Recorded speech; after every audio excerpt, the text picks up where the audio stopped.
Market కొంచెం down గా ఉందండి. డౌన్ గా ఉంది. ఎక్కడి నుంచి వస్తారు మామూలుగా? రకరకాల 4 ఊళ్ళ నుంచి పని కట్టుకుని వస్తారు. నేనైతే అమలాపురం నుంచి వచ్చాను. అమలాపురం నుంచి వచ్చారు. ఎలా ఉంది మార్కెట్? ఎర్రగడ్డ మార్కెట్ హైదరాబాద్. ఎర్రగడ్డ ఇప్పుడు ఏంటంటే నాకు 25 సంవత్సరాల నుంచి తెలుసు. 25 సంవత్సరాలు మామూలుగా అంటే మీరే మేపుకుంటారు, కొని అమ్ముతుంటారు? మేము మేపుకుంటామండి, కొని అమ్మాం. మాకు నచ్చింది ఏదైనా ఉంటే మేము కొనుక్కున్న తర్వాత అమ్మేస్తాం. మాకు ఇంకా మంచిది వస్తే, ఉన్నదానికంటే మంచిది వస్తే కొనుక్కుంటాం. అంటే ఇప్పుడు మామూలుగా అక్కడ కేంద్రానికి పోస్తుంటారు మామూలుగా? లేదండి, లోకల్కి పోతాం, ఇళ్ళకి పోతాం. ఎంత ఎంత వస్తుంది లీటర్ అండి? ఇళ్ళకి పోతే 80, 90, 100 వరకు పోతుంది. అయితే 80 పోసి వాళ్ళు ఏమో కానీ నీళ్ళు కలుపుతారు. 100 పోసుకునే వాళ్ళు అయితే నీళ్ళు కలకూడదండి. అంటే అలా కలపకుండా అది మామూలుగా అయితే కేంద్రం వాళ్ళు అయితే 70 రూపాయలకి కొనుక్కుంటారండి. వాళ్ళు మళ్ళీ బయటికి 80కి అమ్ముకుంటారు. 70కి మాకు కొని 80కి వాళ్ళు అమ్ముకుంటారు. అలా కాకుండా మీరే అమ్మేస్తారు? మేమే ఇళ్ళకి అమ్ముకుంటామండి. మాకు ఎక్కువ ఉంటే కేంద్రాన్ని పోసేస్తాం. ఎక్కువైతే 70కని. ఎక్కువ ఉంటేనే. తక్కువ అయిపోతే కనుక కేంద్రానికి ఆపేస్తాం, ఇళ్ళకి పోతాం. ఎట్లా అనిపిస్తుంది మామూలుగా? ఏమండి, ఏమైనా బరికి మిగలదండి. ఎప్పుడు మిగలదు నా లెక్కకైతే. మరి చేసి వాళ్ళు ఎలా చేస్తారో నాకు తెలియదు, కానీ నాకైతే ఏం మిగిలినట్టు ఆనలేదు. అయితే నాకు ఏంటంటే ఎక్కువ సరదా దూడ మేపాలని. అది చిన్నప్పటి నుంచి దూడ అలవాటు నాకు. ఎక్కువ మంచిది. ముందు ఫస్ట్లో అయితే 2, 3 ఇచ్చేది కొనివ్వండి. రాను రాను మళ్ళీ 5, 6, మళ్ళీ 5, 6 కాడి నుంచి 7, 8, 9 అలాగా ఎక్కువ ఇచ్చే వాటిని కొంటాను నేను. నాడని క్వాలిటీని తీసుకుంటే వెళ్తాను. అదే చూస్తే ఇప్పుడు ఏదైతే ఉందో కొత్తగా డైరీ ఫామ్లు పెడుతున్నారు. ఆల్రెడీ సాఫ్ట్వేర్ రంగం నుంచి జాబులు మానేసి మరి పెడుతున్నారు.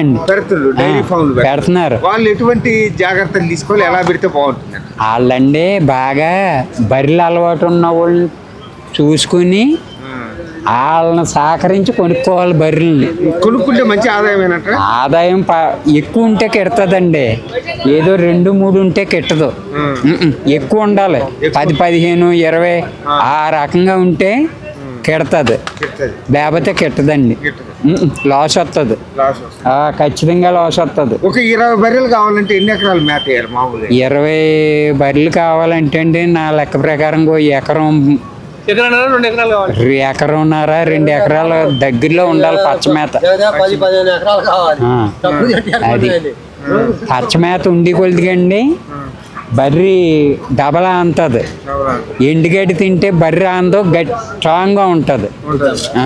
ఎండుగడ్డి తింటే స్ట్రాంగ్ ఉంటుంది. ఎండుగడ్డి తింటే మళ్ళీ దానికి అలాగా కట్టించి కొడితే తగలదు, అంత బలంగా ఉంటది. మరి ఎండుగడ్డి కాకుండా అందరూ పచ్చిగడ్డి ఎందుకు పెడతారు? పచ్చిగడ్డి ఎట్టాలంటే అండి పాలు ఇచ్చేట్లకి పచ్చిగడ్డి ఎడతారు. అది కొంచెం తృప్తిగా తిని పాలు బాగా ఎత్తాయి. పాడు కూడా పెరుగుతుందండి. మరి ఎండుగడ్డి అంటే ఎండుగడ్డి కూడా ఎండుగడ్డి సక్రంగా ఎత్తదండి. ఎండుగడ్డికి పెద్ద పుష్పలంగా ఇవ్వదు, కానీ లెక్కగా ఎత్తది. మనం పెట్టి దానాకి అయ్యండి.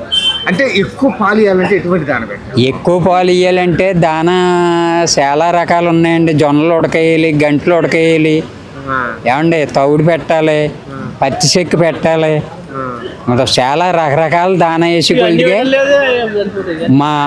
అన్నీ పెడతారండి. పెట్టుబడులు పెడతారు. ఒక్కొక్కరు ఉంటే ఇంక ఇక్కడికే ఎక్కువైపోయిందని తగ్గించేస్తారో తగ్గించినట్టుగానే పాలు ఇస్తుంది. అంతే. మనమైనా అంతే. తిండి తింటే ఇంకొక గంట ఎక్కువ ఆగగలదు. తిండి తినకపోతే గబగబా వెళ్ళి అయ్యో చాయ్ తాగుదామా, మంచినీళ్ళు తాగుదామా అని చూస్తుంటాం. అది పరిస్థితి.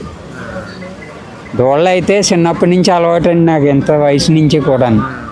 నేను ఆంధ్రాలో ఉంటాను, అమలాపురం.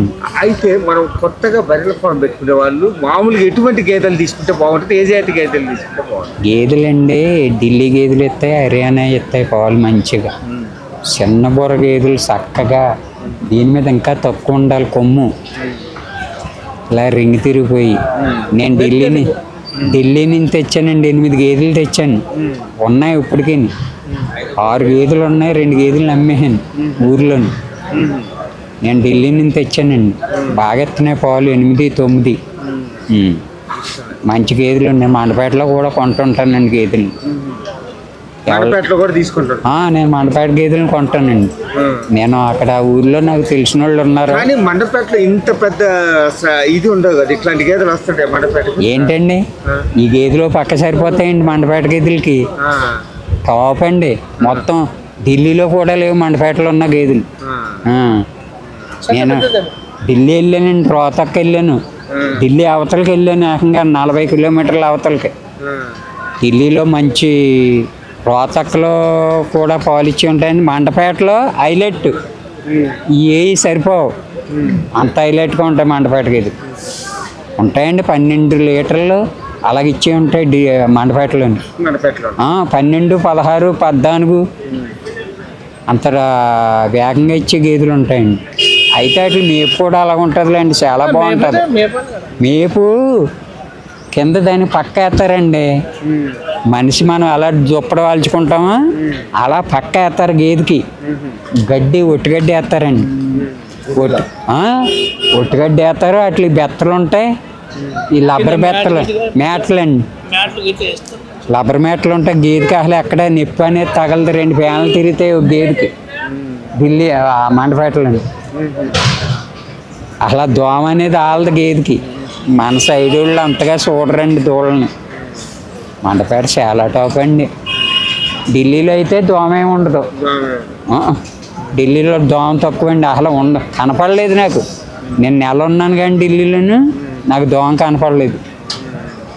నేను ఢిల్లీలో కొనేసండి, ట్రైన్కి వేసాను. ట్రైన్ మీద వచ్చాయండి నా బర్రెలు. 32 బర్రెలు. 32 ఎన్ని ఆడతాయో నాకు తెలియదు కానీ నేను మేత అట్లా ఢిల్లీ నుంచి మనిషి వస్తాడండి, మేత అందులో ఉంటుంది, అన్నీ ఉంటాయి. దించుతారు గేదెల్ని. ట్రైన్ మామూలుగా అక్కడి నుంచి నీకు అమలాపురానికి గేదె ఎంత పడింది? అమలాపురం 20,000 ఖర్చు అవుతుందండి ఒక్కొక్క గేదెకి. పక్కాగా 20,000 అవుతుంది. ఢిల్లీ నుంచి వస్తాయి కానండి మన నచ్చిన గేదెని కొనుక్కోవచ్చు. 4 పూటలు పాలు చూసుకుని కొనుక్కోవచ్చు. ఒకే గేది అది ఎన్ని పాలు ఇస్తుందో 4 పూటలు చూసుకుని అది ఎన్ని లీటర్లు ఇస్తుందని మనం చూసుకున్నాకే ఆ గేదెని కొనుక్కుంటే అప్పుడు మన నెంబర్ ట్యాక్ వేస్తాడు చెవికి అక్కడ. అప్పుడు ఆ గేదెకో నెంబర్ ఇస్తాడు, మనకో నెంబర్ ఇస్తాడు. మన నెంబర్ తీసుకొస్తాం, ట్రైన్ ఎక్కించి వచ్చేద్ది. సామర్లకోటలో దించుకుని అక్కడి నుంచి లారీకి వేసి తెచ్చుకోవాలి. అది